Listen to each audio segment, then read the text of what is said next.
أعوذ بالله من الشيطان الرجيم بسم الله الرحمن الرحيم إن الحمد لله نستعينه ونستغفره ونعوذ بالله من شرور أنفسنا ومن سيئات أعمالنا من يهدي الله فهو المهتد ومن يضلل فلن تجد له وليا مرشدا ونشهد أن لا إله إلا الله وحده لا شريك له ونشهد أن محمدا عبده وليه ورسوله. Chères sœurs, chers frères, assalamu alaikum wa rahmatullah. On m'a proposé comme sujet pour cette intervention la quête de la sagesse. Et on sait combien l'être humain, chaque être humain, est habité par une soif, par une quête. Encore faut-il savoir donner une réponse qui puisse combler cette quête et cette soif. Et pour traiter le sujet, je vous invite à méditer un conte mystique que l'on retrouve dans l'œuvre de Jalal ad-Din al-Rumi, rahimahullah. Donc c'est un poète mystique assez connu dans la communauté musulmane, connu de nom surtout, mais rares sont celles et ceux qui connaissent la profondeur et la richesse de cette œuvre. Jalal ad-Din al-Rumi est un poète mystique qui a essayé d'illustrer le message de l'islam à travers sa poésie vivante, à travers un certain nombre de contes, des contes qui nous servent de support de contemplation et de méditation. Et parmi les contes que l'on retrouve dans son œuvre, il y a l'histoire suivante. Il s'agit d'un homme qui, dans une nuit noire sans lune, dans un froid glacial, cherchait une boutique de lampes. Et puis, sur le chemin, il croise un résident et il demande au résident « Peux-tu m'indiquer où se trouve la boutique des lampes ?» Le résident lui dit « Je connais très bien le secteur, laisse-moi t'y accompagner. » L'étranger lui répond « Mais non, je n'ai pas besoin d'être accompagné. Je te demande juste de m'orienter. Tout m'a été indiqué sur un papier. Les personnes qui m'ont orienté ou qui m'ont parlé de cette boutique des lampes m'ont tout indiqué sur le papier. Je veux juste que tu me donnes des indications sans m'accompagner. » Là, le résident trouve ça assez curieux. Il dit « Je te propose mes services, je te propose de te faciliter la tâche en t'emmenant jusqu'à la boutique des lampes, surtout qu'elle se trouve dans un endroit difficile d'accès parce qu'il faut passer par des petites ruelles. Et je ne comprends pas. » Et l'étranger lui dit « Non, non, non, je n'ai pas besoin de cela. Mais pourquoi tu es venu me demander de t'orienter alors? Peut-être juste le besoin de parler. Donc tu n'es pas à la recherche de cette boutique. Tu es plus là en train de chercher de la compagnie. » Et là, l'étranger lui dit « Certainement, il se peut que je cherche de la compagnie. » Et il lui dit « Pourquoi tu cherches cette boutique des lampes? » Parce que il s'y trouve, lui répond-il, il s'y trouve des appareils qui nous permettent de lire dans la nuit. Et là, le résident lui dit « Mais tu sais qu'il te manque une information. Laquelle? » Eh bien, les appareils que tu cherches ne se trouvent plus dans cette boutique. Ils ont été déplacés dans une autre boutique. Mais l'étranger ne voulait rien savoir. Il dit « Non, ça tu ne peux pas me le prouver. Dis-moi, aide-moi à trouver cette boutique des lampes sans m'accompagner. » Là, le résident trouve son attitude très curieuse et lui dit « Tu sais, si tu n'acceptes pas ma compagnie, tu vas te perdre dans les rues du village. » Et l'étranger, sourd aux conseils et aux exhortations de résident, s'en va. Et l'histoire se termine ainsi. En effet, il n'y a pas de chute. Mais le but n'est pas dans la chute. L'objectif de ce conte, c'est de nous illustrer un certain nombre d'enseignements qui sont fondamentaux dans celui qui est en quête de sagesse. Dans celui qui est en quête de sagesse. En fait, on a affaire à un homme qui essaie de lutter contre l'obscurité et qui cherche la boutique des lampes, qui cherche la lumière. Il cherche la lumière. Donc c'est quelqu'un qui se sent seul. Voilà pourquoi il a le besoin de parler, il cherche de la compagnie. En fait, ce qu'il cherchait, c'était une amitié. Parce que quelqu'un, un être qui est privé intérieurement de la présence d'Allah, se sent seul. Se sent seul. Et cette solitude intérieure angoisse. Cette solitude intérieure déroute. Et donc il lui dit, voilà, je cherche la boutique des lampes, mais le résident, il a de sages interpellations. Il lui dit, mais qui te dit que dans cette boutique des lampes se trouvent encore ces appareils? Mais parce qu'elle s'appelle, alors l'autre il est très logique, il dit parce qu'elle s'appelle la boutique des lampes, donc elle doit contenir que des lampes, des appareils qui nous permettent de lire dans la nuit. Et d'une certaine façon, le résident ou le sage lui dit, attention, elle n'a peut-être de lumière que le nom. Et combien d'entre nous qui sommes en quête, on se met donc à voyager en direction des illusions plutôt que de la lumière. En fait, elle n'a de lumière que le nom, cette boutique. Il n'y a rien à l'intérieur. Et parfois, l'être humain court après des mirages. Parfois, il court après des illusions. Et il existe des choses qui n'ont de bonheur, de lumière que le nom. Voilà pourquoi, ce qu'il faut comprendre à travers cette histoire, c'est que quand on se met en quête de sagesse ou de vérité, il faut déjà savoir ce qu'est la vérité. Est-ce que tu as les critères qui vont te permettre de reconnaître la vérité? Se mettre en marche, s'aventurer dans cette quête, c'est une chose. Mais avant de suivre la voie, le chemin, la sharia, il faut savoir ce que c'est que al-aqida, la vérité, la foi. Parce que c'est la foi qui donne sens aux choses. On ne s'engage pas dans une voie sans savoir ce que c'est que la foi, sans savoir ce que c'est que la vérité, à quoi ressemble la réalité ultime. Et c'est pour cela que beaucoup de personnes qui sont en quête de spiritualité, qui sont assoiffées de spiritualité, vivent dans des frustrations permanentes parce qu'ils n'arrivent pas à mettre la main. Et à chaque fois qu'ils pensent trouver quelque chose, ils se rendent compte que c'était un mirage, une illusion. Eh bien, la première étape, c'est de savoir définir cette vérité. À quoi ressemble cette vérité? Et la vérité, c'est Dieu. Al-Haqq, c'est l'un de ses noms. Donc, on commence par apprendre à connaître Dieu pour se mettre en marche. Parce que Dieu est au début de la quête, il est à la fin de la quête. Inna lillahi wa inna ilayhi raji'un. Dieu, c'est ce qui encadre, c'est ce qui détermine notre quête. Il est au début, il est à la fin. Connaître Dieu, connaître cette lumière, parce que parfois on se fie aux apparences. On se fie aux apparences. Et nous ressemblons à cet étranger qui est là à chercher après quelque chose parce qu'il se fie au nom, il se fie aux apparences. Mais nous, on ne regarde pas le nom, on regarde la réalité qu'il y a derrière le nom. Nous, on cherche la réalité qu'il y a derrière le nom. La deuxième des choses que nous enseigne cette histoire, c'est que nous avons affaire à un être qui croit trouver la vérité en se contentant des connaissances théoriques posées sur son papier.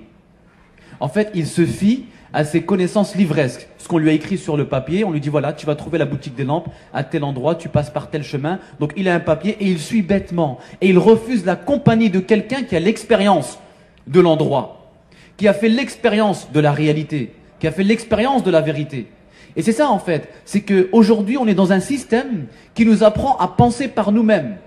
Dans le système scolaire, on apprend à l'enfant, à l'élève, à penser par soi-même. Penser par soi-même est quelque chose de nocif pour l'individu comme pour la société.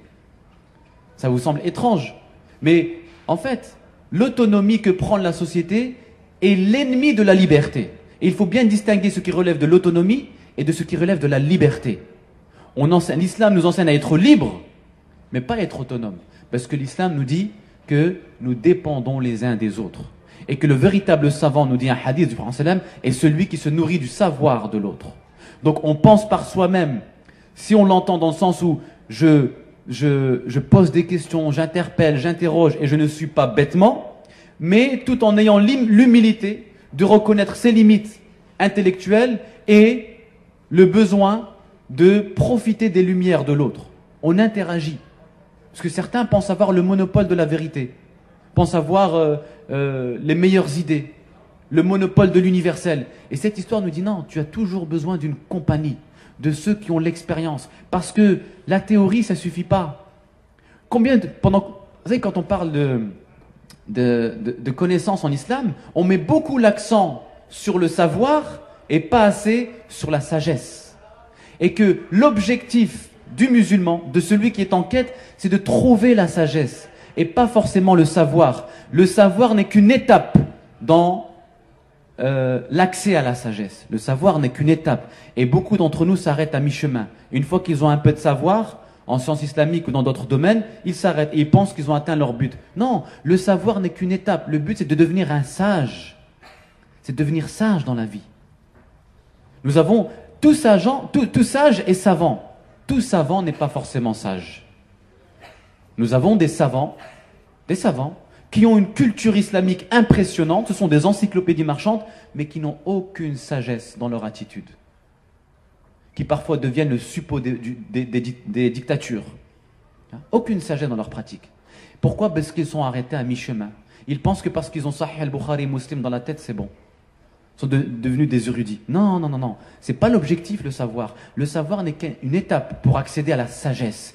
Être sage. Et c'est quoi être sage? C'est avoir le sens de l'harmonie, de l'équilibre. C'est quelqu'un qui sait peser ses mots, peser ses gestes, qui sait toujours être en correspondance, en adéquation avec l'espace qui l'entoure. Il est en harmonie avec tout. Il est en harmonie avec l'univers, il est en harmonie avec les êtres humains. C'est ça la sagesse. Et ça, cette sagesse s'acquiert au prix vraiment d'une éducation spirituelle rigoureuse et disciplinée. C'est un travail sur soi, c'est de la prière, c'est du dhikr, c'est avoir cette capacité de se recentrer en permanence dans cette vie qui nous disperse. Chaque fois, elle nous disperse, ce système qui nous agresse. Eh bien, l'être humain doit pouvoir à chaque fois se recentrer. Parce que la sagesse, elle est au centre de soi-même. Il faut retrouver le centre pour être en harmonie avec le monde qui nous entoure. Ça, c'est de la sagesse. Et on parle très peu de sagesse en islam. Alors que Dieu nous dit que la sagesse est un trésor. Que peu de personnes parviennent à accéder à cette sagesse, à la trouver, cette sagesse. Et Allah ne la donne pas à n'importe qui. Il donne cette sagesse à celui qui se montre disponible à la recevoir, qui se rend disponible. Comme l'a fait le prophète sallallahu alayhi wa sallam dans la grotte de Hira. Il s'est arraché au vacarme de la Mecque pour se rendre disponible dans cette grotte. Voilà, je suis disponible. Il était en quête. Il cherchait du sens à sa vie. Il voulait signifier, il voulait apporter, il avait besoin de poésie dans sa vie. Donc il s'est rendu disponible. Et Allah a déversé sur lui sa parole, a déversé sur lui sa sagesse. Et donc, on ne peut accéder à la sagesse que si on se montre disponible. Et se montrer disponible dans une société aussi agressive psychologiquement que la nôtre, c'est très difficile. Et ça demande de redoubler de l'effort. Voilà pourquoi chacun doit se remettre en question, chacun doit s'interroger et se dire, mais voilà, en fait, redonner un sens à son existence en se disant que ce que je cherche, c'est la sagesse. Et la sagesse, elle est en Dieu. Elle est en Dieu. La sagesse, c'est l'équilibre. Combien de personnes aujourd'hui se plaignent de ne pas trouver l'équilibre dans la vie? Parce que les extrêmes sont très accessibles. C'est facile d'être à l'extrême, d'être dans l'excès. Mais il est très difficile d'être dans l'équilibre, de trouver l'harmonie. Et voilà pourquoi celui qui chemine, qui est en quête de Dieu, il doit profiter de l'expérience et de la connaissance profonde des sages, des personnes qui peuvent vous servir de lumière, de repère dans notre existence, qui peuvent nous servir de lumière. Comment reconnaître un sage? Nous avons évoqué cette question hier dans un séminaire. Un sage, avant de te donner la connaissance, il va d'abord faire ta connaissance. C'est ce qui le distingue d'un savant. Un savant, il vient et il dispense son savoir comme ça à tout le monde. Un sage ne fait jamais ça. Un sage, il fait ta connaissance d'abord. Ça veut dire qu'il prend en compte, il va considérer au préalable le volume de ton récipient intérieur pour savoir ce qu'il peut mettre dedans. Parce qu'une connaissance, tu peux la donner à une personne, il va transformer le monde. Tu la donnes à une autre personne, il va détruire la société.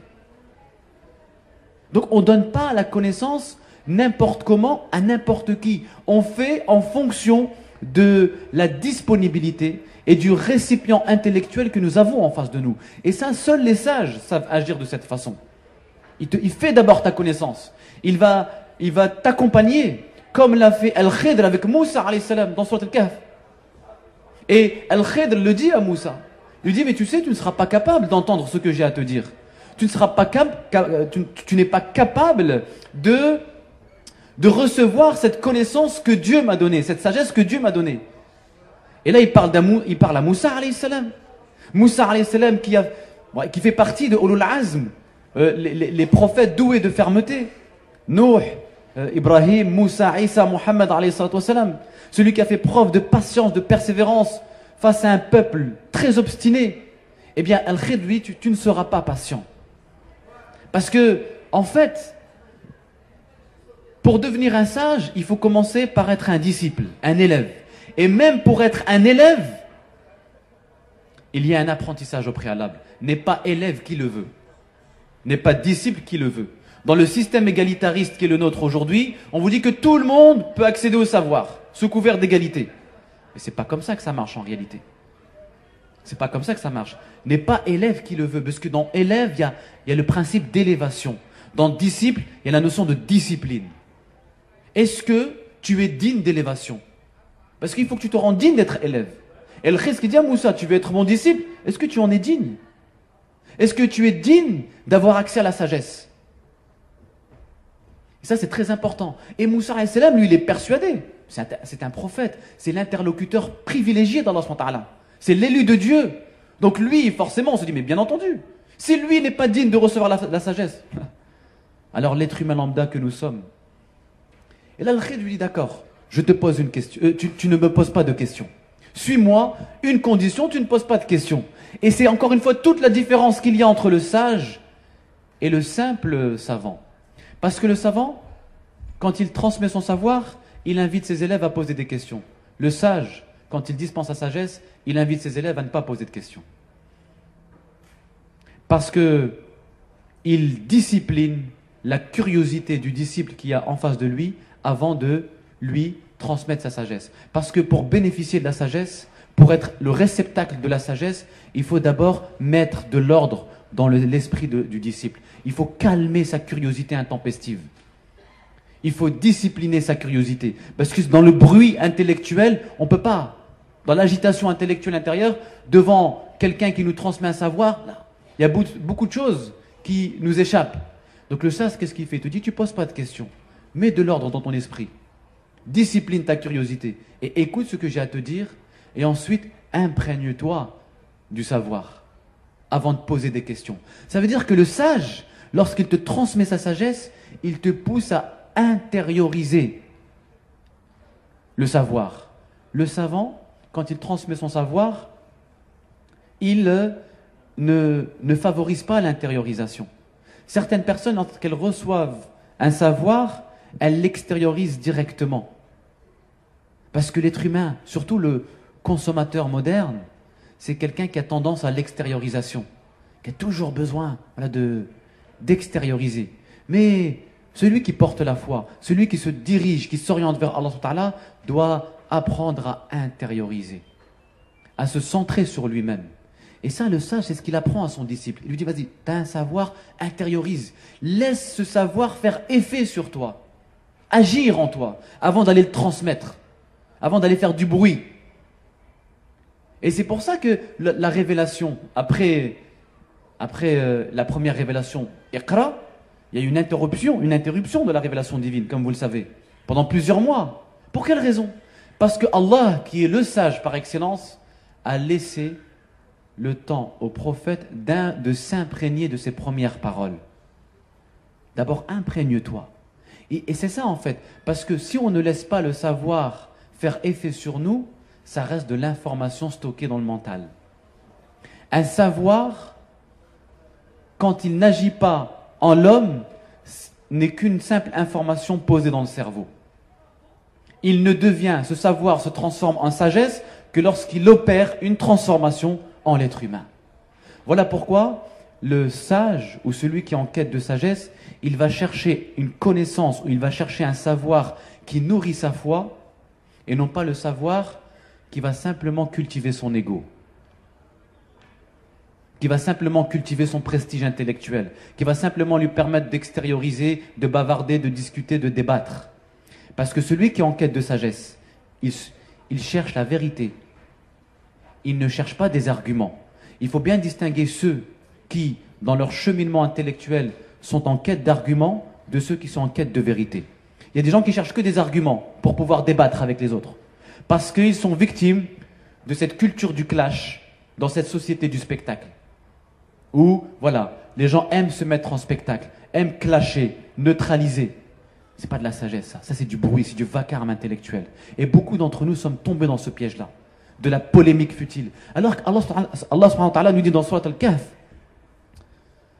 وَلَقَدْ صَرَّفْنَا فِي هَذَا الْقُرْآنِ لِلنَّاسِ مِنْ كُلِّ مَثَلٍ وَكَانَ الْإِنسَانُ أَكْثَرَ شَيْءٍ جَدَلًا. Et nous avons proposé dans le Coran aux hommes toutes sortes de symboles. Mais l'homme préfère s'adonner à des polémiques futiles.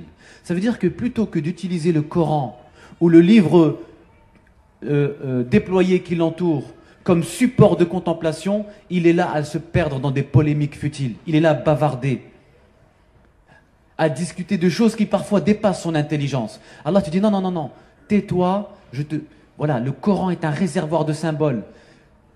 Médite, contemple. Chaque symbole dans le Coran est un miroir qui reflète quelque chose qui est en toi. Chaque symbole qui est dans le Coran, chaque symbole qui est dans l'univers est un symbole, est une image qui reflète une idée archétypale, qui reflète un aspect du divin. Et ça demande du silence. Être en quête de sagesse, c'est d'abord se réconcilier avec le silence. C'est apprendre à se taire. Parce qu'on ne peut pas accéder à la sagesse avec un vacarme à l'intérieur. Il faut du silence. Et plus on apprend, plus on se met en marche, moins on a tendance à parler. Moins on a tendance à parler. On se tait. Parce que la sagesse fait effet sur nous. Elle mobilise l'intégralité de notre être. Elle nous mobilise. Et ça, c'est extrêmement important. C'est pour ça que la sagesse demande une disposition intérieure. On ne va pas comme ça. Non, il faut se disposer. Il faut se rendre digne d'être le réceptacle de la lumière de Dieu. Quand Allah nous dit je vais établir, Dieu dit aux anges, je vais établir sur terre un représentant. Et l'être humain doit se rendre digne d'être le représentant de Dieu sur terre. Ça veut dire qu'il doit, il doit d'abord se prédisposer à l'intérieur. Quand on n'est pas disposé, quand on n'est pas prédisposé, on va être sourd et aveugle devant la poésie divine qui est en face de nous, devant la sagesse divine qui palpite autour de nous. Ça, c'est très important. Donc voilà, ce sont des petits conseils, des petites exhortations pour les personnes qui sont en quête de sagesse. Le silence, la sincérité, ne pas chercher l'argumentation, mais la vérité, et d'abord apprendre à reconnaître cette vérité. À quoi ressemble la vérité? La réalité ultime. Savoir de quoi on parle. Sinon, vous marchez dans... Vous allez être confronté à des impasses. Vous allez être confronté à des illusions.